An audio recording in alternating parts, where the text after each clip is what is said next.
people will say to you, they will say the first year of marriage is the hardest. Oh, the first 3 years, once you get over the first 3 years, let me tell you why they are saying that, sir. They're saying that because the men in those marriages enter in there unprepared. They should even have a dog.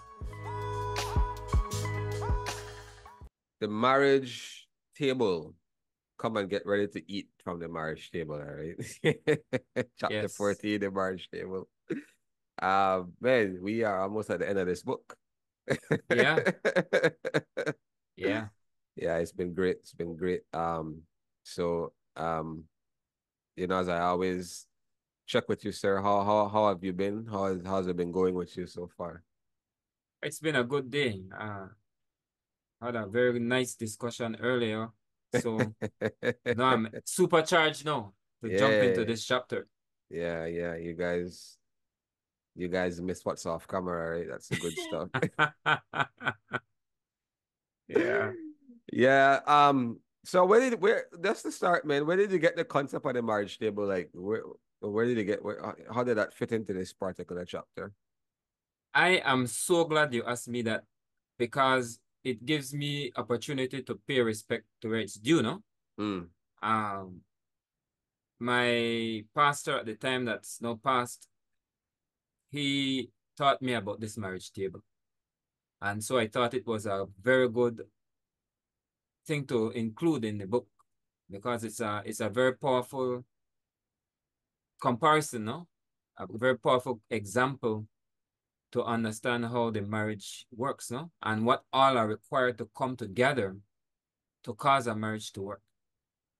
So yeah, it came from him. It's not this is not originally from myself. It's what I've learned from him over the years. mm. All right. So man, I like the practicality in the four legs. And once there's a table that's functional, it makes space for eating and Yes, fellowship and that kind of thing, right? Coming together. Um right. so the four legs, right? Communication, um, I think the intimacy, the finances, the division of labor, very, very practical, very creative. So, my first question that I kind of drew from one of the legs, this is the communication leg. We talked in the book about communication and accountability between a husband and a wife. And this can kind of sound one-sided, where because the marriage is an authoritative relationship. Yeah. So with that you want to think, okay, only the wife should communicate and be accountable to the husband. But I think the book was teaching that it goes both ways. So if the husband is the head, why should he be accountable or communicate to his wife if he's the head? That question is so filled with intention that I prefer to Mhm. take it piece by piece, no? Okay. The first reason a husband should communicate with his wife is to show his wife that he values her. Right. If you think somebody is not worth your time, if you don't even see them as a human being, you don't even want to look at them. Mm. You won't want to speak with them. So Mm-hmm. communicating with your wife, the first thing it tells her is you value her. Mm-hmm.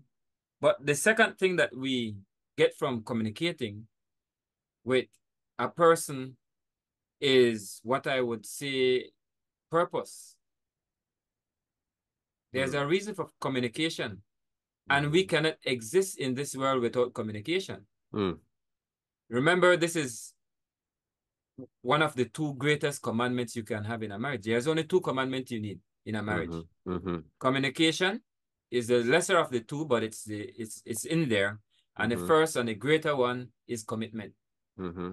That's all you need to have a functioning marriage, a loving functioning marriage, communication and commitment. And so there's a purpose for communication.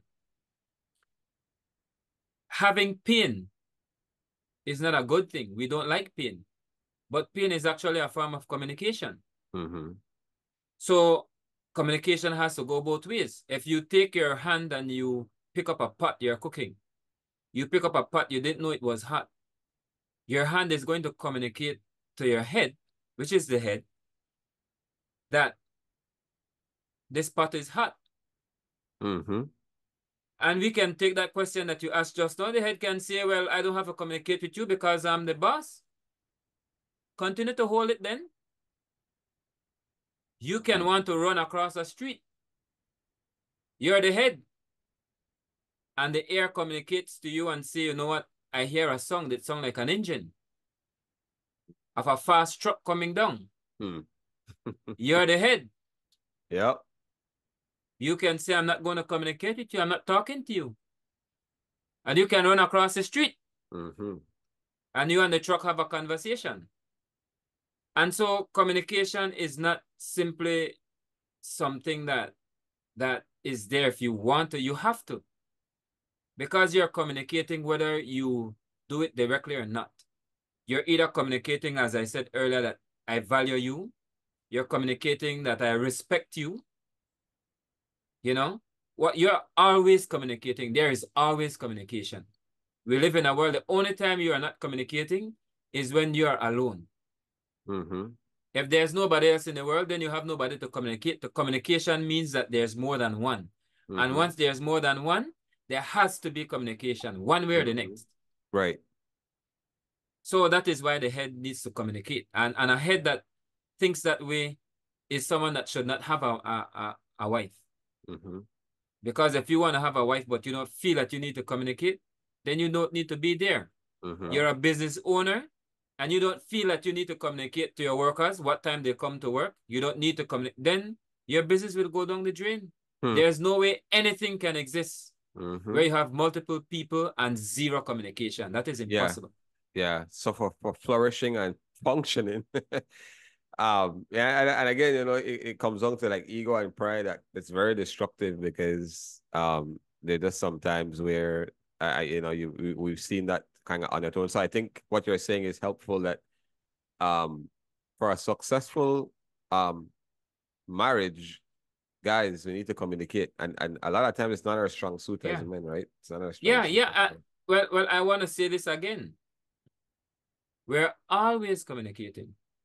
So if I would rephrase your question, I would say, what is it does a head have to have healthy communication? Because you have healthy communication and you have unhealthy communication.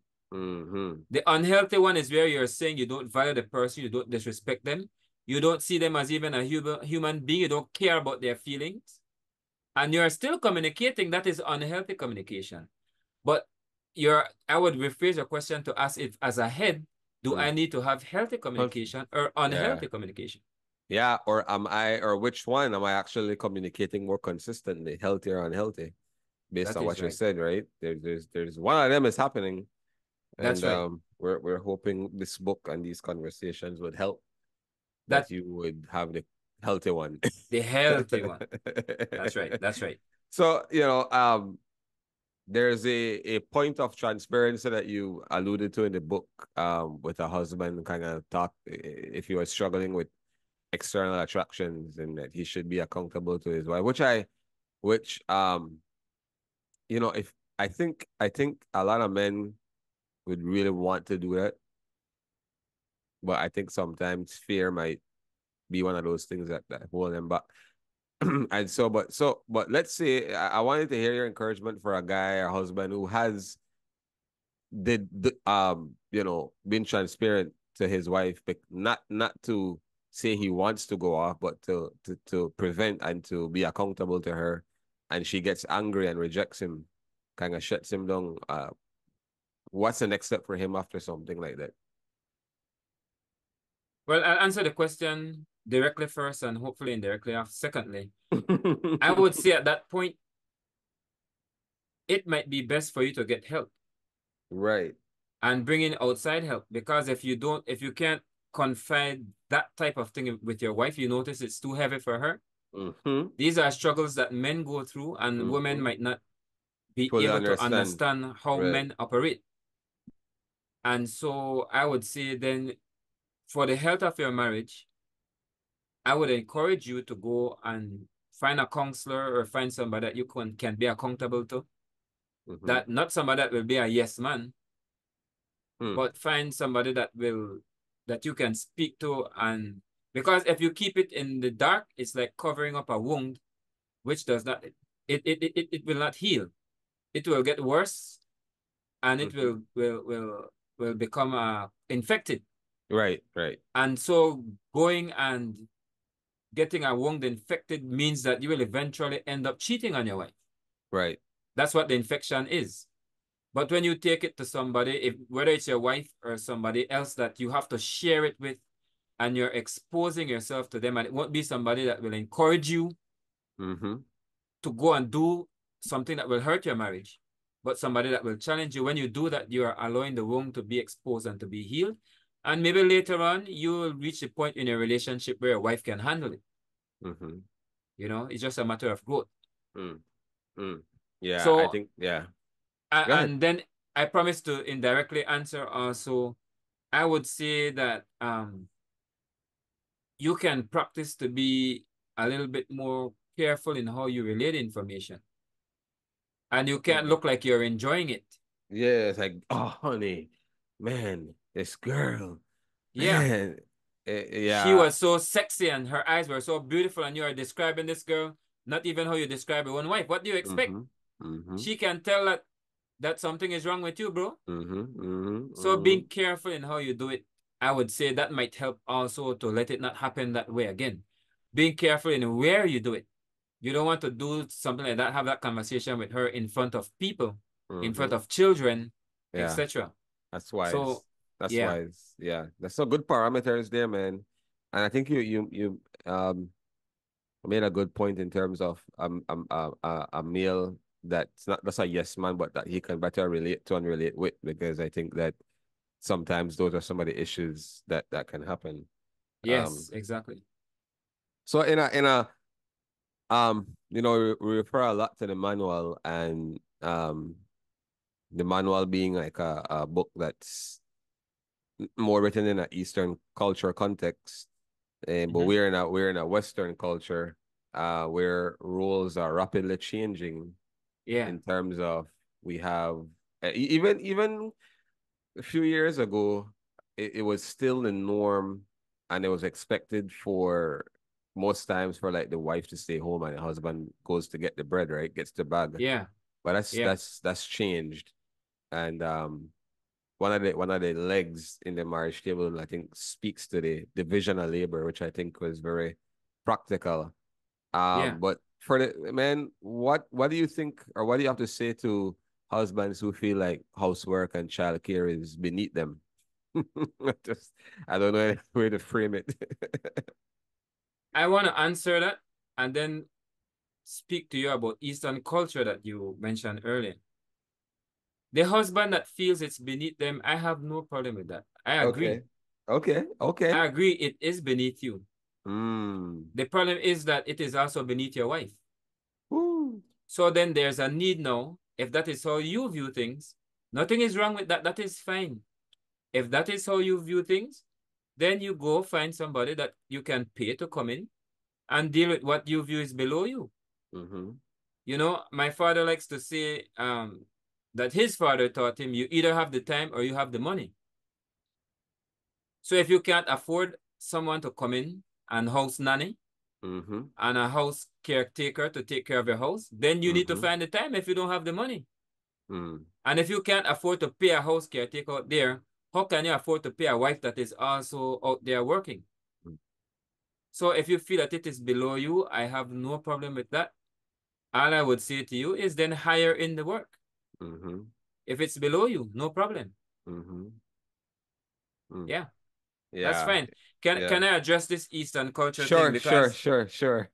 you said that we have this current culture. And so I want to knock down that thought that anybody would want to Okay. put in their head that Eastern culture, and we want to say then if the manual was written for Eastern culture, then it's Right. not for us. Right, right, right. And so I would take this question and ask, so is gravity something that only works in Eastern culture?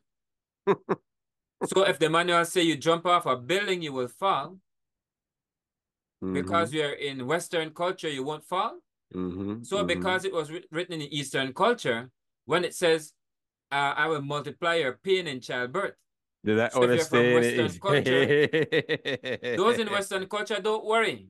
Oh, you are in the Western culture, you have no pain because that was written for Eastern culture. Sir, you who are listening, keep in mind that we are discussing principles. Right. So whether it's Eastern culture or not, they are principles. That cut across culture. It cuts across culture. So in the Eastern culture, when the manual was written, you are not encouraged to eat pork. You are not encouraged to eat any animal that the hoof is not split, any animal that doesn't have scales. And now in these Western cultures and Northern and Southern and space and alien cultures all in all different planets, you can eat anything you want. I believe that too. You can eat anything you want.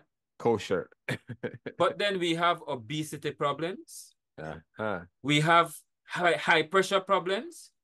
We have sugar problems. We have all kind of diseases that are caused by us eating pork and all sort of meats. So, yeah, in Eastern culture where it was written, that was for Eastern culture. So now you can eat anything. Yes, you can eat it, and you can also have any disease. So I just want to clarify, these are principles. Oh, gosh.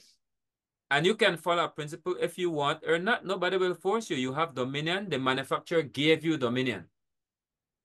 So you can eat whatever you want. Go ahead. Yeah. Yeah. Yeah. No, I think it's a good thing you raised there. With the culture differences. And I guess I raised it and I agree fully with the principal aspect because it cuts across race, ethnic culture. It cuts and so that's a very, very good point that you Yeah, raised. yeah. I had this thought too as you're saying that. That another thing that I hear a lot is that that book is outdated. Yeah, it's archaic. It's archaic. I see people that want to do their own thing and live their own way and don't want to be accountable or answer to anybody. They say that manual is obsolete. It's old. Fine. That's fine. That's what you Yeah. believe. You are entitled to do that. It's old. Yeah. So let me get to another one of these legs in this table where Yes. intimacy. Um and so, I'm always like thinking practically with some of these things and as I read, which I think they're very good. Um so we talked a lot about the affection for the woman and the need for the man is sex and that kind of thing. Is there a Yes. space for couples to dialogue about their sex life? Like, should they talk about it? Should they communicate about it? And um, another question is to go with that. But let's say they do and they find themselves stuck. Can they open up for counseling in that particular area? I'm talking like sex, physical intimacy. Yes, yes, and yes. Yes, yeah. If you're having issues in that area, there are many people far more trained than I am to discuss that with you. There are many books that can help you with that. And there are different situations that are unique to different families. So I'll give you this example, and where you might marry someone and they have a spine disease or they have a sickness that messes them up and they can't handle the different like someone with a back issue that they're not even allowed to run. They can barely walk. They just existing there in pain. If you are married to somebody like that, you can't be careless as a man and you have a wife that has a back injury, that has metal in her and metal screws, and you are going on like you're a stallion. Yeah. you know? So in that case, it's a unique case, but you should be able to discuss. Imagine a wife with that type of pain going through that every time you want to sleep with her. The torture. Imagine. And if you don't care, then anyway. Yeah. So yes, yes, and yes. Of Yeah. course do counseling, and of course, speak about it. It shows, especially as a male, because you're the one that will enjoy your greatest need being met. Right. Of course, speak with your wife. See what she likes and what she doesn't like. Certain Mm-hmm. positions might be painful. Mm-hmm. Mm-hmm. She might not Mm-hmm. be pleased. If your wife takes longer to be pleased than you, then you have to take that into account Yeah. and take the necessary steps. The manual tells you the marriage bed is on the file. Yep. You might need to take the necessary steps to make sure that it is not a one-way street, you know? And so communication is key in this. Yeah. And so yes, yes, yes, yes, yes, and 1,000 yeses. Yeah.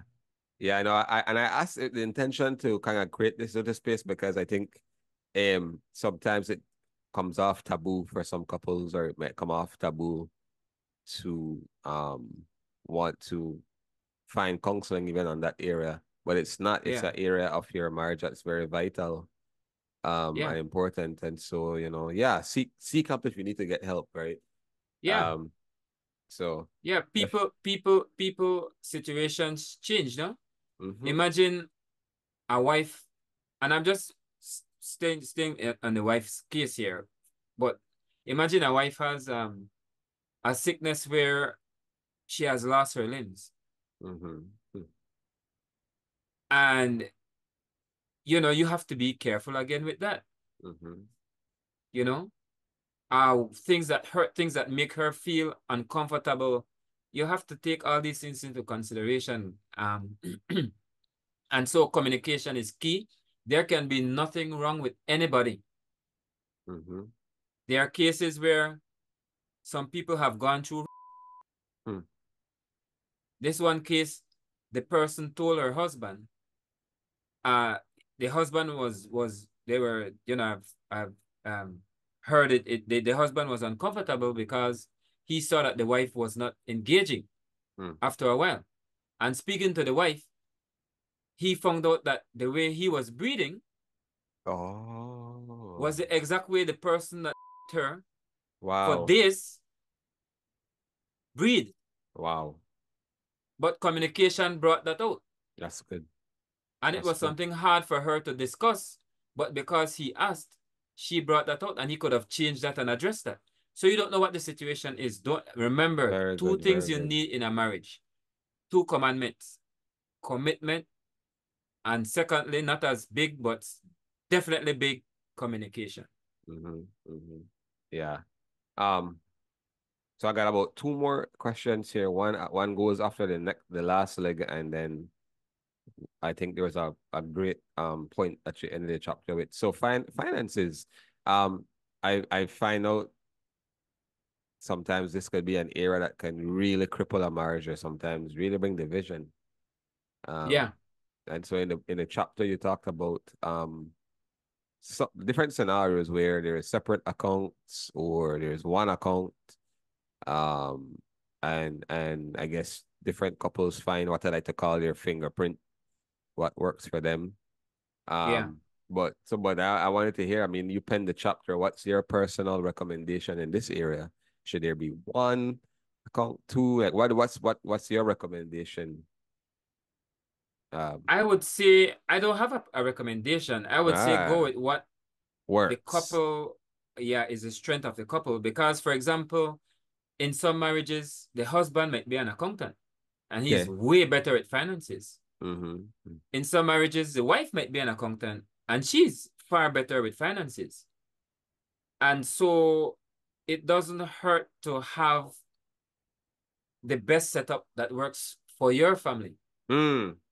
If I know I have a sickness, I remember getting a checkbook and I felt like I was God.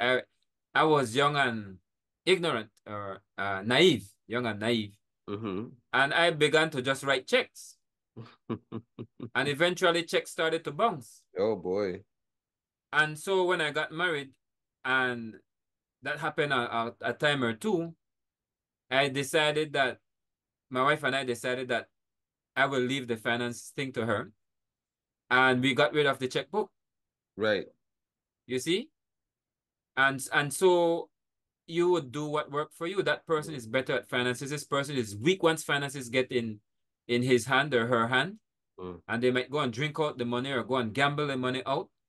And you can make decisions that is best for the both of you, you know. So whether Mm-hmm. it's in an account, separate account, whether you're saving in this account and spending from this other account, you come together, you look at what is best for both of you. This again requires communication, and then you do it. Do not go and buy things without talking to your wife. If you were single or you have an account that is set up that is your account to spend, that is fine.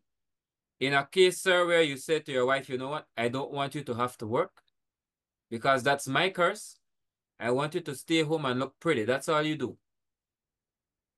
In that case, it might be good to say to your wife, you know what, this account is for you.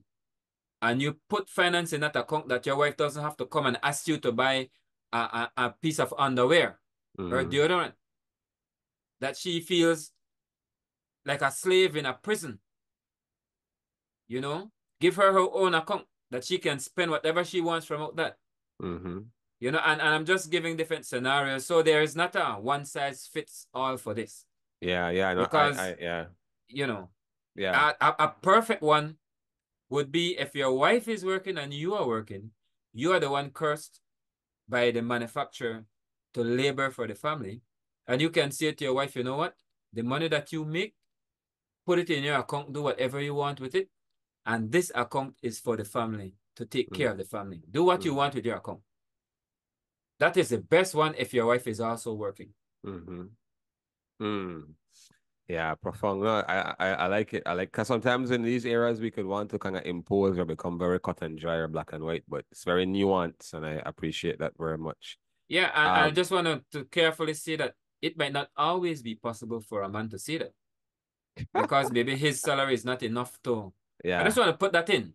In being real, if you want to live just off the husband's salary, then the lifestyle might need to drop a bit. yeah. And if you don't want to drop the lifestyle, then the wife might find herself putting in more than. Mm-hmm. So yeah, just want to throw that in there. Yeah, it would be great to men for us, for most men to get to that status, right? Oh yeah. What Oh a yeah. That dream! What a dream! oh, yeah. And not to say, I want to say this. You are not, a wife should not work because she has to. Right. A wife should work because she wants to. Mm-hmm. Not because if she doesn't work, her kids won't eat. Mm. You see? Because what I find is that men, the women work, the men are not trained how to be husbands. And then the women come home tired from work, have to take care of kids, has to cook, has to do what we know women are supposed to do. And I'm doing that in asterisks because, well, we'll get to that. But so a woman comes home taking on her curse and taking on the man's curse, and she comes home tired looking like that man's little brother. Mm. He gets frustrated with her. She doesn't look as beautiful as she used to look because now she's beaten down and battered with work. And so while she's working, taking on his curse, he goes out there after another lady Mm-hmm. because he has time to do it now because the wife is working and taking care of the home. So Mm-hmm. now he has money to Gucci. Mm. And he goes and sleep around with other women while she continues to work hard bearing his kids. Mm. That is totally disgusting. You Mm. see? So I just want to say that there is that element that there has, if your wife is working, then she should be able to have certain breaks. Mm-hmm. And if she's working and you come home with that finance, it would be best if she didn't have to spend it Mm-hmm. on the house because you are the one responsible to take care of the house, sir, Right. according to the manufacturer. Right. Yeah. So, um, the chapter ended with this note of unrealistic expectations, which I had a lot of those when I got married. Huh. and Wow. I run into different um especially younger people that haven't been married or want to get married, and then you ask questions what they're expecting, and you kind of have to burst some of their bubbles, right? But Yeah. my question as the chapter ending as my last question for today Where how can we prepare the next generation to have the most realistic view of marriage? And mind you, right, not Mm. a dreadful view, but a realistic view. I had some pictures painted that was a horror movie of Yeah. marriage, right? Like I was telling you off camera, it's like, hey, marriage has teeth. Yeah. It's like, so I appreciate people trying to get me to understand the gravity of marriage, and Yeah. I think we need to do that. But how do we do that without painting a dreadful picture but a realistic view? How can we do that? Well, the key is preparation. The key is being equipped. Hmm. Um, one of the legs of the table happens to be division of labor in the home. Hmm. And this is one of the unrealistic expectation that we have going into our marriage. We have learned and heard over and over that women cook, women wash, women take care of the kids. And yeah, that sounds fine. But today women work too. Hmm. So what are you looking for? A superwoman who is out there working from 8 to 8, sometimes to 9, sometimes they come in 12 o'clock in the night, Hmm. and they must come home and work in the house and clean the house like a slave? Hmm. Man, you need to get your act together. Hmm. Who are you, King Charles? If your wife has to be out there working, how can you expect her to come home and care for the kids and do everything else as if she wasn't working? Those women that cook and wash and do all the housework, you Hmm. call them housewives. Hmm. They don't have to go and work Hmm. 8 hours, 10 hours, 12 hours and come home and do that. And so in a home, you have to divide the labor. And this is a, a serious, unrealistic expectation that especially males go into marriage with. Hmm. We Hmm. go into marriage thinking we are going to be kings Hmm. and we'll have a slave. Put her No, feet sir, up. yeah, it is called a wife. You don't go work for your 8 hours, go to the field, play basketball, come home, watch TV, watch sports, put up your foot, and your meal is provided. Hmm. Your shoes is washed, your clothes is ironed. Hmm. The kids are fed, the kids' homework are given to them, they are helped with Sounds their homework. No, sir. sounds like the life. No, sir. Even the maid, if you get a maid to do that, you'll have to pay the maid. Mm-hmm. And you have a wife that is working, sometimes bringing in more finance than you, Mm. and she must turn around and do these things. Mm. Unrealistic expectation. Mm. You'll Mm. have a burnt out wife that Mm. is tired, that is frustrated, that will complain, that will turn a leaking faucet, and you are going to get tired of her and leave her because of a problem that you caused her. Mm-hmm. Mm. So to not go into the relationship with unrealistic expectations mean that you are going to be prepared, you're going to be equipped, and you're going to understand what is required in a marriage. Yeah, yeah, You yeah, see? yeah, yeah. I like that, and I think you did well. Not a dreadful view, but a realistic, a realistic view. And and Because and people will say to you, they will say, oh, I just wanted to throw this in. They're gonna say, oh, the first year of marriage is the hardest. Oh, the first 3 years, once you get over the first 3 years, let me tell you why they are saying that, sir. They're saying that because the men in those marriages enter in there unprepared. They should even mm. have a dog. I remember a fellow person that taught when I was teaching one of the guys there, they taught themselves to drive standard. Mm-hmm. He taught himself to drive the standard vehicle. Mm-hmm. And it was rough because nobody taught him. Hmm. So he had issues moving off. He had issues driving, changing gears. He almost damaged the vehicle. Yeah. And so if he says, well, when you're learning to drive standard, if you can get past the first 10 months of driving, you're going to be okay. Wait, man, shut up. You were not taught. Yeah. And there are very few things that you can go in there, like a driving a plane and other things like that, go in there not trained. Yeah. Of course, you will crash. Of course, it'll be hard for the first 10 hours you're up there. Mm-hmm. So one of the ways to be prepared with not having irrational and, expectations is to go in there, get trained. And the person that needs to be trained is the husband. Because the manufacturer says if you have a wife, you have a good thing. So the Amen. husband needs to be trained. Yeah. Man, profound. I think you hit it from a wide angle just now. So, what are your, I definitely want to give you space for some of your final thoughts as we conclude for today. What are some of your final points or thoughts, sir? Well, I just want to say that the reason we use this example as a table is to give a certain picture in a person's mind. So you want to enter a marriage, these are the things that you need. Right. You need to understand intimacy, intercourse, and how it happens, how to be sensitive. The key word here is men, be sensitive to your wives. You also need to be making a certain amount of finance to care for your family. You don't want your wife to be embarrassed because you're cutting out the light, cutting out the cable. That is embarrassing. And so you want to try to make sure that finances are there, that the landlord is not trying to put you out because you're not paying your rent.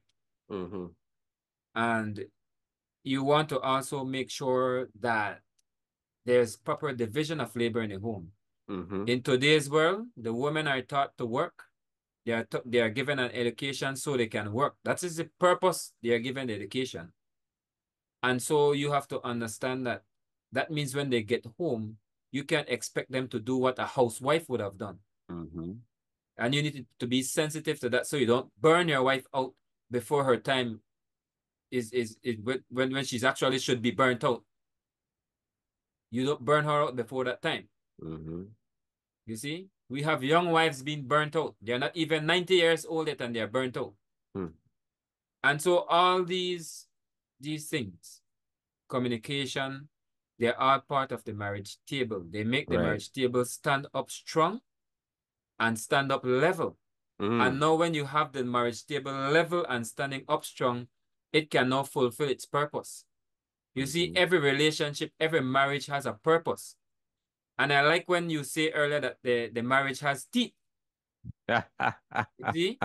But we need to keep in mind that a marriage is just an institution. Inside the marriage is where the problem begins because inside the marriage has humans. And many times where you have humans, you have problems. You see? The earth is not the problem. It's the human beings on the earth. That's the problem. And so when you have the table that is properly set and strong and can hold and fulfill its purpose, now the purpose of the table begins to happen. You can put your laptop on it.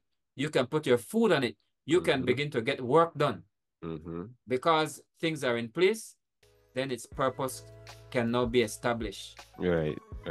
Set up the marriage table right and you can feast, all right? Feast. Yes. And flourish with the marriage table set up right. Ladies and gentlemen, this has been chapter 14, the marriage table. Remember, audio version available, all right? YouTube, audio streaming platforms. And you can get this copy off Amazon, right? There's an ebook, there's a hard copy. Get it. Get the keys, all right? So you can flourish. Until next time, this is Shane, and on the other end, I'm Sylburn. Take care. all right, see you guys. Bye.